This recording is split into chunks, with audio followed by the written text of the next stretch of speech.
नमस्कार मंडळी. चला, आज आपण एका भन्नाट सफरीवर निघूया. आपलं प्रकरण आहे द फॅन्टॅस्टिक शॉप. आणि नावाप्रमाणेच यातले दुकानं काही साधीसुधी नाहीयेत. ती आहेत अगदी जादुई. तर तयार आहात ना?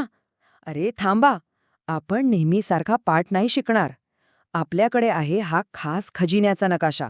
आणि हा नकाशा आपल्याला घेऊन जाणार आहे 3 वेगवेगळ्या अद्भुत दुकानांच्या सफरीवर. चला बघूया आपलं पहिलं ठिकाण कोणतं आहे ते.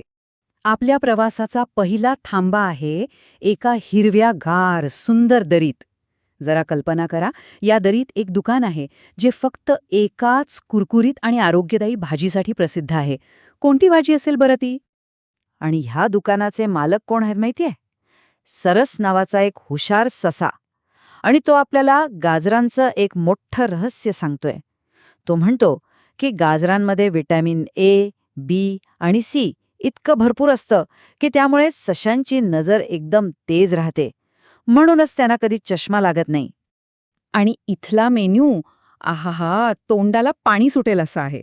गरमागरम गाजराच्या हलव्यापासून ते थंडगार फ्रेश ज्यूसपर्यंत सगळं काही पौष्टिक आणि चविष्ट. आणि हो, हे दुकान कुठे आहे? तर ग्रीन व्हॅलीमधल्या एका मोठ्या वडाच्या झाडाखाली. चला, जमिनीवरची सफर तर मस्त झाली. आता वेळ आहे एक खोल डुबकी मारण्याची, थेट समुद्राच्या पोटात. बघूया तरी या निळ्याशार पाण्याखाली कोणता खजिना पडलाय. समुद्राच्या तळाशी जेमी जेलीफिश नावाचा दुकानदार आपलं स्वागत करतोय. त्याचं दुकान आहे दुर्मिळ वस्तूंचं. आता प्रश्न पडला असेल की पाण्याखाली कोण येत असेल खरेदीला? तर खोल समुद्रात राहणारे मासे येतात, आपली घरं सजवायला आणि आपल्या मुलाबाळांसाठी खास दागिने घ्यायला. इथं मिळणाऱ्या वस्तू तर बघा, एक से बडकर एक आहेत. न तुटणारे प्रवाळांचे पेपरवेट, गुलाबी शिंपल्यांचे ब्रेसलेट आणि थांबा, सगळ्यात भारी म्हणजे एक एअरप्रूफ डिजिटल घड्याळ.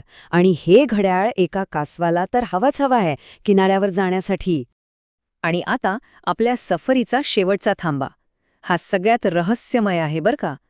हे ठिकाण आहे क्षितिजाच्याही पलीकडे, फॅन्टसीलँडमध्ये. आणि या दुकानाचं नाव आहे आजी गुणाबाईंचं स्वप्नांचं दुकान. पण या दुकानात नेमकं मिळतं तरी काय, हे बघण्याआधी आपण ऐकूया की दुकानाच्या मालकीन गुणा आजी त्यांच्या वस्तूंच्या किमतीबद्दल काय म्हणतात. म्हणजे इथे कपडे, खेळणी किंवा खाण्याच्या वस्तू नाही मिळत. इथे मिळतात स्वप्न. इंग्रजी स्पेलिंगमध्ये मास्टर व्हायचे, गणितात हुशार व्हायचे, किंवा एक शूर धाडसी मन हवंय, हे सगळं इथे मिळतं. थोडक्यात काय, तर गुणाबाई आजी मुलांना त्यांची स्वप्न पूर्ण करण्याची साधनं देतात. पण मग ह्याची किंमत काय? पैसे? नाही, अजिबात नाही. इथे चलन आहे वचन. हो, वर्ड ऑफ ऑनर. मेहनत करण्याचं वचन, निसर्गाचा आदर करण्याचं वचन. पण एक अट आहे. जर हे वचन मोडलं तर विकत घेतलेलं स्वप्न पुन्हा आजीकडे परत जातं. कमाल आहे ना? तर मग या तीनही दुकानांमध्ये काय फरक आहे? बघा, सरस ससा विकतो आरोग्य, म्हणजे जीवनसत्व.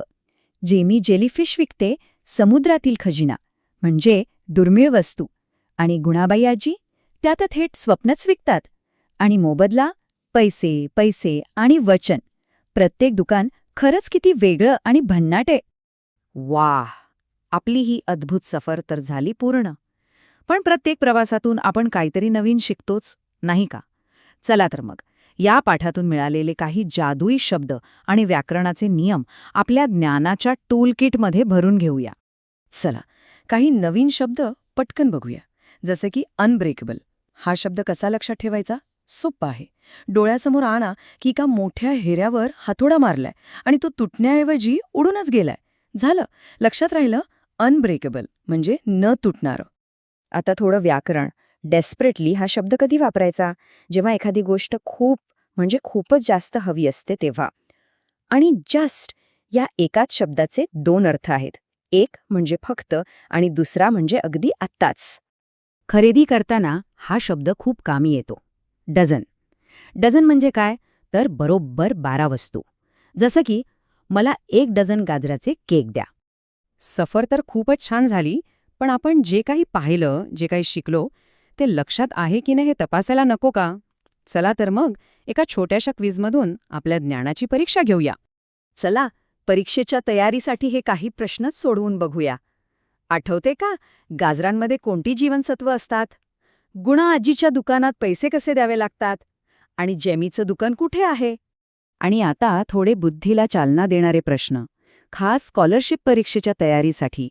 बघूया बरं याची उत्तरं कोणाकोणाला पटकन सुचतात. आता तुमच्यासाठी एक मजेशीर गृहपाठ.